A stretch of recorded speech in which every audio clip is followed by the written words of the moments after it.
Has there ever been a bigger tease in the history of television than Better Call Saul?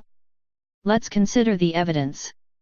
Here we are, one episode into the third season, and we still have not met the character who gives the series its name. Oh, we've spent plenty of time with his pre-incarnation, Jimmy McGill, Bob Odenkirk, and we've become acquainted with his reincarnation, a Cinnabon manager in Nebraska named Gene. But Saul? Nowhere in sight. This must be a first. Time was, you named a show MacGyver or Monk or Lucifer and you were introduced to those people right away. More tease, last year, the show's co-creators, Vince Gilligan and Peter Gould, acknowledged that yes, the first letters of the names of the 10 episodes of Season 2 were an anagram for Fring's back. For those unfamiliar with Breaking Bad, and if this describes you, stop reading and please start binge-watching the show that inspired and temporally precedes Saul. Gus Fring, Giancarlo Esposito, is the exquisitely villainous meth mogul and fast food entrepreneur who earned millions selling drugs while masquerading as an upstanding member of the business community in Albuquerque, NM. For my money, Fring is the greatest heavy ever seen on the small screen. He's much missed. I want him back. And yet, he too is a no-show in the Season 3 premiere. I'm sure he'll be along shortly. But Vince, Pete. May I call you Pete? Fellas. There is a fine line between teasing an audience and testing its patience. I'm putting you on notice. This episode had its share of other teases. Its main plot picks up exactly where the finale of Season 2 ended, with Chuck McGill, Michael McKean, secretly recording a confession by his younger brother, Jimmy. The confession involves the particulars of an elaborate scheme to trick the elder McGill, a storied attorney and a notorious stickler, into an error that would deliver a high-paying client to Jimmy's girlfriend. Chuck has elicited this confession surreptitiously, and the cliffhanger of Season 2 amounted to this: what is Chuck going to do with that tape, which captures Jimmy admitting to a felony? But here's the awkward thing about that cliffhanger. We are still hanging from that cliff. Midway through the episode, we learn from a conversation Chuck has with his law partner, Howard Hamlin, Patrick Fabian, that the tape will surely not nail Jimmy in a court of law. Maybe not even in the court of public opinion. So what does Chuck plan to do with it? Oh, he's got a plan, Chuck says, all snidely whiplash. And that's all he has on the subject. We'll have to wait for another episode for details. To put the best spin on this episode, its pleasures were subtler than a big reveal. Yet again, the season starts with a black and white flash forward to Jimmy Saul Gene's life in Nebraska, where the drudgery of his life behind the Cinnabon counter is juxtaposed with Lee Hazelwood's easy-listening confection Sugar Town, sung by Nancy Sinatra. It's a tune about LSD, but it works perfectly here to highlight the tedium of Gene's life.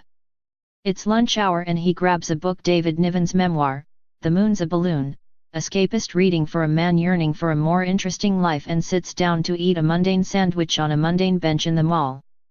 Gene's idyll is interrupted by a young shoplifter who hides in a photo booth right in front of him, followed by cops in hot pursuit who ask for some help locating the kid. I was genuinely unsure whether Gene would dime on the lad, but he does, albeit reluctantly and without saying a word. Once the boy is handcuffed, though, Jimmy Saul bursts back to life. "Say nothing, you understand," he shouts, having sprung to his feet. "Get a lawyer." Jimmy Saul would surely have noticed that the cops failed to Mirandize the perp. What's clear is that our hero is being destroyed by his current circumstances and the effort to constrain and stifle the ambitious, charismatic, and wickedly clever man he was during his heyday in Albuquerque. The sudden re-emergence of that person, buried under the milquetoast facade, is a shock to his system, and perhaps the reason he collapses to the floor once he returns to work.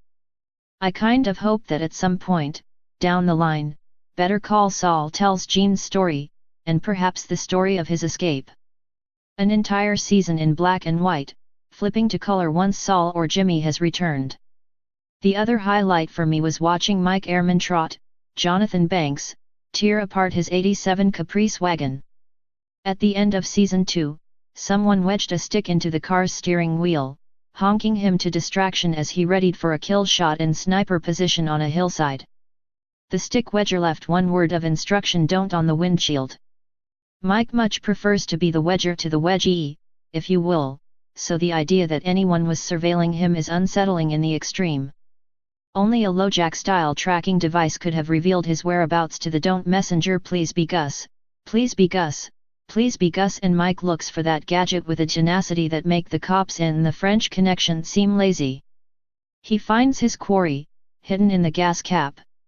After a bit of electronic tinkering, he has swapped his foe's tracker for one of his own, anticipating that the foe, or foes, will turn up and retrieve the device, allowing him to follow them. Question for the Saul watching collective: did the device planter not notice that the thingamabob was located in a very different car when he or they came by Mike's house to grab it? That the Caprice had been left for junk after Mike tore it up? What's set up now is some kind of confrontation that I eagerly await. Because if that stick was Gus's handiwork, then these guys are about to meet cute. We know from Breaking Bad that Mike will end up working for Fring, as an all-purpose fixer and killer. I'd wager that we're about to witness a demonstration of tracking skills that secures Mike the job we know he will eventually have. What did I miss? And what were your highlights? What does Chuck have in store for Jimmy? And why can't the writers find something exciting for Kim Wexler, Rhea Seehorn, to do?